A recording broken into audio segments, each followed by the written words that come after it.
3228 ईसा पूर्व में भारत के मथुरा में एक ऐसे बालक का जन्म हुआ जिसका उद्देश्य मानवजाति के आध्यात्मिक और लौकिक भाग्य को नया आकार देना था, श्री कृष्ण।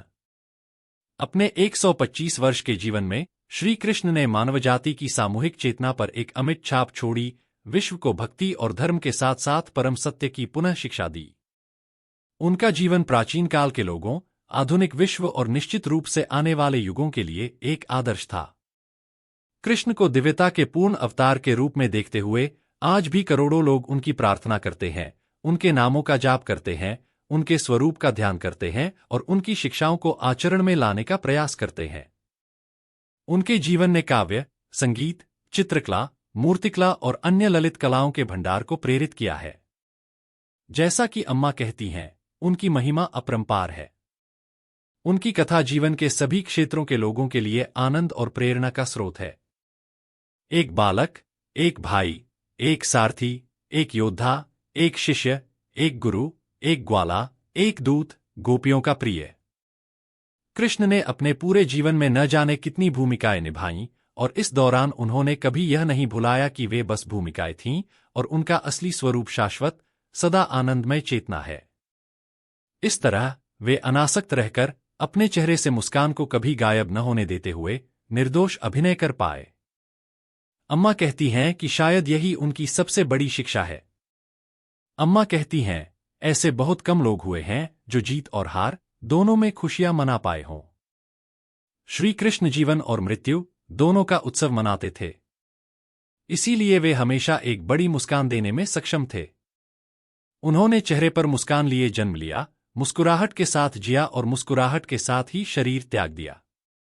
उन्होंने अपने जीवन के माध्यम से यही संदेश दिया कि हमें जीवन को हंसी से भरपूर बनाना चाहिए। कृष्ण का जीवन इतना समृद्ध था कि उसे यहां पूरी तरह से वर्णित करना असंभव होगा। यह मुख्यतः श्रीमद्भागवतम, गर्ग संहिता, विष्णु पुराण, ब्रह्मवैवर्त पुराण, महाभारत, हरिवंश और कई अन्य पुराणों में वर्णित है। फिर भी यहां कुछ मुख्य अंश दिए गए हैं। दरअसल कृष्ण का जन्म एक कारागार में हुआ था। एक ऋषि ने उनके अहंकारी चाचा राजा कंस को बताया था कि उनकी बहन देवकी के बच्चे द्वारा उनकी हत्या कर दी जाएगी। इसलिए कंस ने देवकी को कारागार में डाल दिया और उनके द्वारा जन्मे प्रत्येक बच्चे की हत्या करवा दी। हालांकि देवकी और उनके पति वसुदेव अंततः एक बच्चे को सुरक्षित स्थान पर पहुंचाने में सफल रहे। वे श्री कृष्ण थे। उन्होंने कृष्ण को व्रज भेज दिया, जहां उनकी पालक माता यशोदा ने उनका पालन पोषण किया। व्रज के एक गांव वृंदावन में ही कृष्ण ने गांव की गोपियों, ग्वालों का हृदय जीता था। अम्मा कहती हैं, वृंदावन की गोपियों के साथ अपना सारा समय बिताकर उनके साथ खेलना, उनसे मजाक करना, उनका मक्खन और दूध चुराना आदि, वास्तव में वे उनका हृदय चुरा रहे थे। इसी कारण कृष्ण को चित्तचोर, मन चुराने वाला नाम दिया गया। कंस ने कृष्ण को मारने के लिए कई हत्यारे भेजे, लेकिन कोई भी ऐसा करने में सफल नहीं हुआ। अंततः कृष्ण मथुरा लौट आए और कंस का वध करके देश में धर्म की पुनर्स्थापना की। दरअसल कृष्ण वृंदावन कभी नहीं लौटे। गोपियों के लिए विरह की पीड़ा असहनीय थी।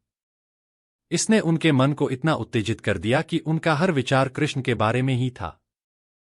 इससे उनका मन शुद्ध हो गया और वे धीरे धीरे अपने प्रियतम को सभी चीजों में देखने लगीं, पेड़ों में, नदियों में, पहाड़ों में, आकाश में, सभी लोगों और जानवरों में, यहां तक कि स्वयं में भी। यही वह बोध था जिसे कृष्ण शुरू से ही उनके भीतर जगाना चाहते थे। कृष्ण ने गोपियों में जो भक्तिभाव जगाया, उसका सबसे अच्छा उदाहरण शायद रासलीला नृत्य है, जिसमें सैकड़ों गोपियों में से प्रत्येक ने 8 वर्षीय कृष्ण को अपने साथ अकेले नृत्य करते हुए देखा। अम्मा कहती हैं, रासलीला इंद्रियों के साधारण धरातल पर नहीं घटित हुई, जैसा कि आजकल लोग इसकी व्याख्या करते हैं। रासलीला के दौरान गोपियों ने जीवात्मा के परमात्मा में विलीन होने के आनंद का अनुभव किया। उनके दिव्य प्रेम के कारण भगवान प्रत्येक गोपी के समक्ष प्रकट हुए। अपनी शक्ति से उन्होंने प्रत्येक गोपी को आत्मा के दर्शन का आशीर्वाद दिया। कहा जाता है कि राधा गोपियों में सबसे अधिक समर्पित थीं।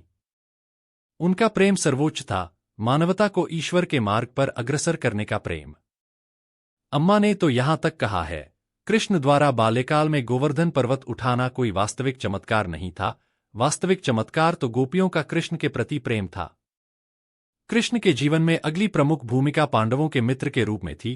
5 समर्पित और धार्मिक भाई जिनके राज्य को उनके 100 सौतेले भाइयों, अहंकारी और अधार्मिक कौरवों ने हड़प लिया था। दोनों के बीच हुए अंतिम युद्ध में कृष्ण पांडव अर्जुन के सारथी बने, और यही वह अर्जुन भी थे जिन्हें उन्होंने भगवद गीता, महाभारत का केंद्र बिंदु के 701 श्लोकों का उपदेश दिया था। यह गीता ही है जो कृष्ण द्वारा संसार को दी गई सबसे महत्वपूर्ण देन है। वास्तव में कुछ लोग मानते हैं कि कृष्ण के जन्म का संपूर्ण उद्देश्य इस ईश्वरीय ज्ञान को प्रस्तुत करना था। इसमें महाभारत युद्ध के समय कृष्ण द्वारा अर्जुन को दिए गए उपदेश शामिल हैं। गीता आध्यात्मिकता का सार इस तरह प्रस्तुत करती है कि आम आदमी भी इसे समझ सके। जैसा कि महान स्वामी चिन्मयानंद अक्सर कहते थे, गीता के माध्यम से श्री कृष्ण उपनिषदों के ज्ञान को हिमालय से नीचे बाजार में ले गए। यह जीवन के लिए स्वयं भगवान द्वारा दी गई एक सच्ची पुस्तिका थी। अम्मा स्वयं कहती हैं, कृष्ण बनने के लिए गीता का अध्ययन करना चाहिए। अम्मा कहती हैं, भगवान कृष्ण की शिक्षाएं सभी के लिए उपयुक्त हैं। वे समाज के किसी खास वर्ग के लिए ही नहीं आए थे। उन्होंने सभी को, यहां तक कि वेश्याओं, लुटेरों और हत्यारों को भी आध्यात्मिक प्रगति का मार्ग दिखाया। वे हमें अपने सच्चे धर्म के अनुसार जीने, उसमें दृढ़ रहने और इस प्रकार जीवन में परम लक्ष्य की ओर बढ़ने का आग्रह करते हैं। कृष्ण के उपदेश केवल साधुओं के लिए नहीं थे। उन्होंने सभी को उनकी क्षमता के अनुसार उपदेश दिया।